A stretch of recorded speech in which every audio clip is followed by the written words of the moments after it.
மக்களே வணக்கம். இது உங்கள் சேனல் எக்ஸ்எம்ஆர் விலாக். இந்த விலாகில் இன்று நேற்று லைவ் செஷனில் சொன்ன மாதிரி எமிஸ், அதாவது எமிஸ்னால் என்ன, அதனுடைய பயன் என்ன, அந்த நம்பர் வச்சுருக்கனால ஏதாவது டிஃபெக்ட் வருமா மற்ற ஸ்டூடெண்ட்டுக்கு, அதை பற்றி ஒரு ப்ரீஃபாக பார்க்க போகிறோம் இந்த வீடியோவில்.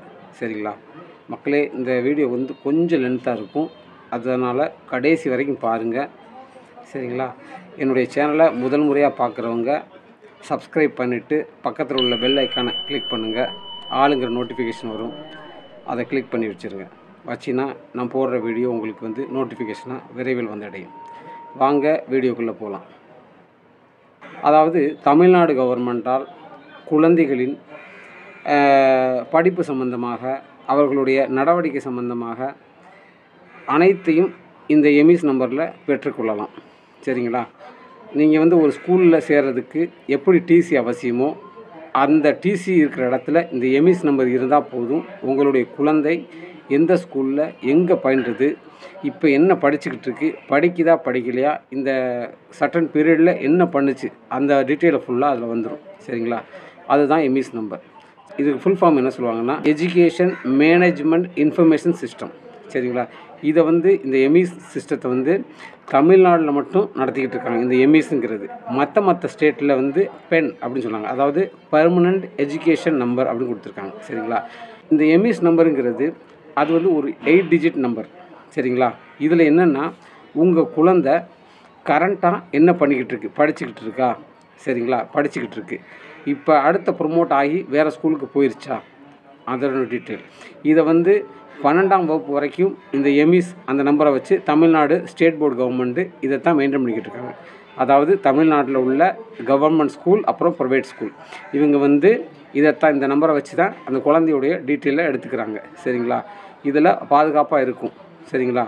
இந்த நம்பர் கிடச்சிரும் உங்களுக்கு. இது எப்படின்னா, ஒரு ஆதார் நம்பர் வித்து அந்த குழந்தையுடைய டேட் ஆஃப் பர்த்து, அதை ரெண்டையும் கம்பைன் பண்ணி அந்த எமிஸ் நம்பர் க்ரியேட் பண்ணுறாங்க. சரிங்களா.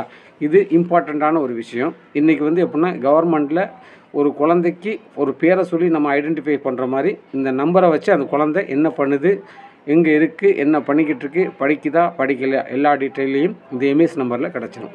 இது தமிழ்நாடு கவர்மெண்ட்டில். அதாவது மற்ற ஸ்டேட்டில் என்ன பண்ணாங்கன்னா, பென் அப்படி சொல்கிறாங்க. அதாவது பென்னா பெர்மனண்ட் எஜுகேஷன் நம்பர்.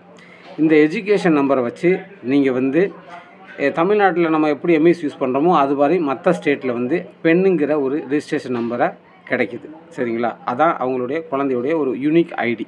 அது 11 டிஜிட் நம்பராக இருக்குது. சரிங்களா. ஸோ அவங்களுக்கு அது தமிழ்நாடு கவர்மெண்ட்டில் எமிஸ், மற்ற ஸ்டேட்டில் பென், அதை யூஸ் பண்ணுறாங்க. சரிங்களா. கவர்மெண்ட் ஆஃப் இந்தியா என்ன பண்ணியிருக்குன்னா, ஒரு குழந்தைக்கு ஒரு கார்டை க்ரியேட் பண்ணுறாங்க. அதாவது எல்லாத்துக்கும் ஆதார் கார்டு எப்படி க்ரியேட் பண்ணாங்களோ அதே போல் குழந்தைகளுக்கு ஸ்டூடெண்ட்டுக்காக ஒரு கார்டை க்ரியேட் பண்ணியிருக்காங்க. சரிங்களா. அது என்னென்னா, அதுதான் அப்பார், APAAR, அப்பார் அப்படின்னு சொல்லிட்டு ஒரு கார்டு. சரிங்களா. இது ஆதார் கார்டு மாதிரியே இருக்கும். இதில் ஒரு ஃபோட்டோ இருக்கும், உங்கள் குழந்தையுடைய ஃபோட்டோ இருக்கும், அதோடு சேர்த்து அதோடைய குழந்தையுடைய நேம் இருக்கும், டேட் ஆஃப் பர்த் இருக்கும், QR கோடு இருக்கும். சரிங்களா.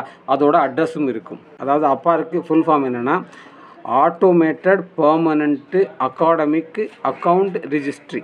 கவர்மெண்ட் ஆஃப் இந்தியா ஒரு குழந்தையுடைய ஸ்டடீஸு சம்மந்தமாக அந்த குழந்தையுடைய ஃபுல் டீட்டெயில், அதாவது ஸ்டூடெண்ட் அவர்களுடைய ஃபுல் டீட்டெயிலை இந்த கார்டில் சேவ் பண்ணி வச்சுருக்காங்க. இந்த ப்ரொசஸ் எங்கேருந்து ஸ்டார்ட் ஆகுதுன்னா, ப்ரீகேஜி, அதாவது நம்ம நர்சரின்னு சொல்கிறோமே, அங்கேருந்து ஸ்டார்ட் ஆகுது அப் டு காலேஜ் லெவல் அதாவது அப் டு காலேஜ் வரைக்கும், காலேஜ் ஹையர் ஸ்டடீஸ் அது வரைக்கும். இதில் என்னென்ன மெயின்டைன் பண்ணப்படுகிறதுனா, குழந்தையுடைய டீட்டெயில், அதாவது என்ன குழந்தையுடைய பேர். சரிங்களா. குழந்தை எந்த கிளாஸில் படிக்குது.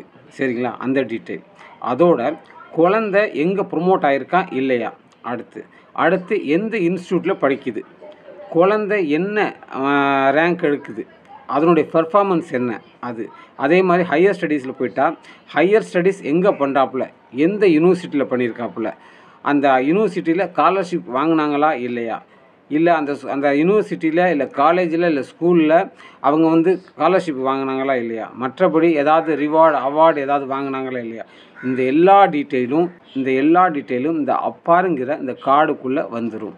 சரிங்களா, ஆஸ் அ சாஃப்ட்வேராக. சரிங்களா, இதை எங்கே வச்சுருப்பாங்கன்னு பார்த்தா உங்களுக்கே தெரியும் எல்லாத்துக்கும், டிஜி லாக்கர்னு சொல்லிட்டு.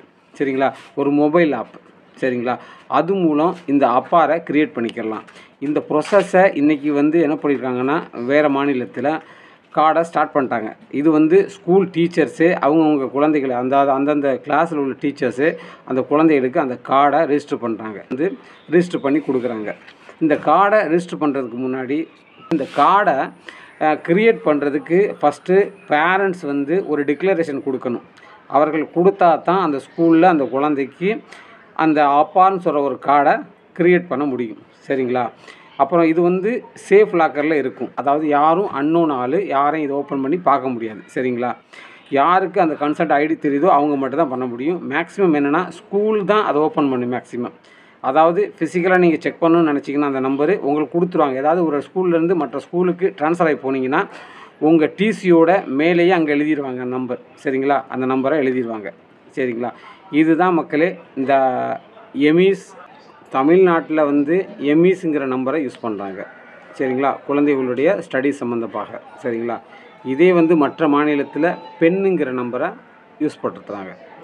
இதை வந்து யூடாஸ் ப்ளஸ்ன்னு சொல்கிற ஒரு வெப்சைட்டில் தான் போயிட்டு செக் பண்ணுறாங்க. இல்லை அதனுடைய ரெஜிஸ்ட்ரேஷன் என்ரோல்மெண்ட் எல்லாமே அதில் தான் இருக்குது. ஸோ அதை பற்றி இன்னொரு வீடியோவில் நல்லா பார்ப்போம். உங்களுடைய ஒரு சந்தேகம் இருந்துச்சு என்னென்னா, ஒரு குழந்தைய நான் வந்து கிளாஸ் 2ல் இல்லை கிளாஸ் 1ல் அந்த குழந்தை படிக்குது. இப்போ தமிழ்நாட்டில் ஒரு ஸ்டேட் போர்ட்லேயோ வேறு ஏதோ ஒரு வாட்டவர் ஏதாவது ஒரு ஸ்கூலில் படிக்குது அந்த குழந்தை. அந்த குழந்தைய எப்படி வந்து அடுத்த ஸ்கூலில் சேர்க்குறது? அதாவது நீங்கள் கேட்குற கொஸ்டின் என்னென்னா, கேந்திர வித்யாலயில் எப்படி சேர்க்கணும்? எமிஸ் நம்பர் இல்லைனா ஒரு பென் நம்பர் இருக்கிற குழந்தைக்கு எப்படி அட்மிஷன் எடுப்பது கேந்திர வித்யாலயாவில்? இதனால் ஏதாவது பிரச்சனைகள் வருமா? என் குழந்தைக்கு எமிஸ் நம்பர் எடுத்தாச்சு இல்லைனா பென் நம்பர் எடுத்தாச்சு, அந்த குழந்தைய வேறு ஸ்கூலில் போய் சேர்த்தனா ஏதாவது ப்ராப்ளம் வருமா? அந்த டிசியில் எழுதிடுவாங்க அந்த எமிஸ் நம்பர், அதனால என்னை வந்து பண்ண முடியுமா? எமிஸ் நம்பர் என் குழந்தைக்கு ஜென்ரேட் ஆகிடுச்சு, நான் அடுத்து கேவியில் போயிட்டு கிளாஸ் 1 இல்லை பால்வாட்டிக்காவோ சேர்த்தா அந்த குழந்தைக்கு ஏதாவது பிரச்சனைகள் வருமா? அதுதான் உங்களோட மனதில் ஓடிக்கிட்டு இருக்கு. இதற்கான சொல்யூஷன் நான் சொல்லிடுறேன் இந்த வீடியோ மூலமாகவே. நேற்று சொன்ன மாதிரியே நான் 2-3 கேவியில் கேட்டுட்டேன். அப்புறம் கேவி சென்னை ரீஜனல் ஆஃபீஸ்லேருந்தும் பேசிட்டேன். சரிங்களா, பேசுனதுக்கு என்ன சொன்னாங்கன்னா, நீங்கள் அட்மிஷன் பண்ணும்போது எந்த விதமான எமிஸ் நம்பரோ பென் நம்பரோ கேட்க போகிறது இல்லை, அதை மென்ஷன் பண்ண மாட்டீங்க. சரிங்களா, புதுசாக தான் அந்த ஜென்ரேட் பண்ணணும்னு சொல்லியிருக்காங்க. சரிங்களா, புதுசாக அதாவது ஜென்ரேட் பண்ணாலும் அந்த குழந்தைய ஃப்ரெஷ் அட்மிஷனாக தான் எடுப்பாங்க. அந்த அட்மிஷன்லேருந்து இதை எடுக்க மாட்டாங்க. சரிங்களா, அதாவது பழைய அட்மிஷன்லேருந்து இந்த அட்மிஷன் எடுக்க மாட்டாங்க, ஃப்ரெஷ்ஷாக. ஆனால் வந்து அந்த ஏஜ் மட்டும் அந்த குழந்தைக்கு கரெக்டாக இருக்கணும். அதாவது 6+ வயது இருந்தால் அந்த குழந்தை 1ஆம் கிளாஸுக்கு எலிஜிபிள். அதாவது 6+ இருந்தால் அந்த குழந்தை கிளாஸ் 1க்கு எலிஜிபிள். ஸோ அந்த கண்டிஷனில் அந்த குழந்தைய ஈஸியாக ஃப்ரெஷ் அட்மிஷன் கொடுத்து எடுத்துக்கிடுவாங்களாம். சரிங்களா, தமிழ்நாட்டில் உள்ள அந்த எமிஸ் நம்பர் வந்து ஒரு பிரச்சனை இல்லை அப்படின்னு சொன்னாங்க. சரிங்களா, அப்படி ஏதாவது பிரச்சனை வந்துச்சுன்னா பழைய அந்த எமிஸ் நம்பரை கேன்சல் பண்ண கூட சான்சஸ் இருக்கும். அந்த பழைய எமிஸ் நம்பர் சொன்னோன்னே தமிழ்நாட்டில் ஸ்டேட் போர்டில் வாங்கியிருக்கீங்களா அந்த நம்பரை நீங்கள் கேன்சல் பண்ணிடலாம். சரிங்களா, ஸ்கூலே பண்ணிடும், இல்லை நீங்கள் பர்சனலாகவே கூட பண்ணலாமா. சரிங்களா, அது ஒரு ஆப்ஷன் கொடுத்துருக்காங்க. அதனால் யாரும் பயப்பட தேவையில்லை, எந்த பிரச்சனையும் வராது, நீங்கள் பண்ணலாம் அப்படின்னு சொல்லிட்டாங்க. உங்களுடைய குழந்தைகளை படிக்க வைக்கிறது உங்களுடைய உரிமை. நீங்கள் 6 வயசில் அந்த குழந்தைய 1ல் போடணும்னு நினச்சிங்கன்னா அது நீங்கள் பண்ணிக்கலாம். சரிங்களா, வாட் எவர் நீங்கள் என்ன நினைக்கிறீங்களோ அதை செஞ்சுக்கலாம். சரிங்களா, அதனால் நீங்கள் யாரும் பயப்பட தேவையில்லை. நான் வந்து கேந்திர வித்யாலயா ரீஜனல் ஆஃபீஸ் சென்னை அவங்க அட்டன் பண்ணாங்க என் ஃபோனை. அடுத்து வந்து கேந்திர வித்யாலயா சிஆர்பிஎஃப் ஆவடி அவங்க 2 பேர். மற்றபடி கேந்திர வித்யாலயா காரைக்குடி அந்த 3 இன்ஸ்டியூட்டில் மட்டும்தான் நான் 3 இன்ஸ்டியூட்டில் மட்டும்தான் எனக்கு பதில் கொடுத்தாங்க. மற்ற யாருமே ஃபோன் அட்டன் பண்ணல. கேந்திர வித்யாலயா காரைக்குடியில் ஒரு டீச்சர்கிட்ட பேசினேன், அவங்க சொல்லிட்டாங்க இந்த விஷயத்த, ஒன்றும் பிரச்சனை இல்லை, நீங்கள் பண்ணிக்கிறலாம், ஒன்றும் பிரச்சனை இல்லை, அதில் எந்த விதமான இஷ்யூஸ் வரப்போகிறதில்ல. ஸ்டேட் கவர்மெண்ட்டில் உள்ள எமிஸ் நம்பர் சென்ட்ரல் கவர்மெண்ட்டில் பேன் நம்பருக்கு எந்த பாதிப்பும் வராது, அதை புதுசாக தான் ஜென்ரேட் பண்ணுறாங்க அப்படின்னு சொல்லிட்டு. மக்களே, உங்கள்கிட்ட யாராவது குழந்தைக்கு ஆப்பார் கார்டு க்ரியேட் பண்ணியிருந்தாங்கன்னா அதையும் சொல்லுங்கள், வருகின்ற வீடியோவில் இல்லை கமெண்டில் சொல்லுங்கள். இதற்கு மேலே ஏதாவது உங்களுக்கு சந்தேகங்கள் இதை பற்றி இருந்தால் இன்றைக்கி ஈவினிங் நைட்டு வர்ற செஷனில், நம்ம லைவ் செஷனில் அதை பற்றி ப்ரீஃபாக நம்ம பேசுவோம் அதை பற்றி. சரியா மக்களே? ஸோ நீங்கள் எல்லாம் கேட்டீங்க. அந்த ஒரே ஒரு காரணத்துக்காண்டி தான் நான் அவசரமாக சில வீடியோக்கள் பண்ணணும்னு நினச்சேன். சரிங்களா? ஸோ அதனால் நான் எடுத்துட்டேன், இந்த கேதர் பண்ணிவிட்டேன். நான் கேதர் பண்ணிவிட்டு உங்களுக்கு சொல்லணும்னு நினச்சேன். ஸோ அதை ஃபஸ்ட்டு ஒரு ஹைலைட்டாக ஃபஸ்ட்டே சொல்லணும்னு நினச்சேன். அதனால தான் இப்போ சொல்லிட்டேன் உங்களுக்கு. ஸோ அதனால் யாரும் பயப்பட வேணாம். அந்த பண்ணியிருந்தால் கூட எந்த பிரச்சனையும் இல்லை, உங்களுடைய அட்மிஷனில் எந்த பிரச்சனைகளும் வராது அப்படி சொல்லியிருக்காங்க. ஸோ அதனால் நீங்கள் யாரும் பயப்பட தேவையில்லை. ஓகே மக்களே, என்னுடைய வீடியோ பிடிச்சிருந்தா லைக் பண்ணுங்கள், பக்கத்தில் உள்ளவங்களுக்கு ஷேர் பண்ணி விடுங்க, கமெண்ட் பண்ணுங்கள் பக்காவா. சரிங்களா மக்களே? ஓகே மக்களே, ஈவினிங் செஷனில் லைவ் செஷனில் ஒரு 8 இல்லை 8:30 மணிக்கு நம்ம நேரில் சந்திப்போம். உங்களுடைய கொஸ்டின் கேள்விகளை எடுத்து வச்சுக்கோங்க, டைம்லி கேட்டுக்கிட்டே இருங்க. நான் அதன் பதில்களை சொல்லிக்கிட்டே இருக்கேன். சரியா மக்களே? வேறு ஒன்றும் இல்லை. ஓகே, அதுவரை உங்களிலிருந்து விடைபெறுவது எக்ஷி அமர் விலாக் அமர்நாத். ஓகே, நன்றி, வணக்கம்.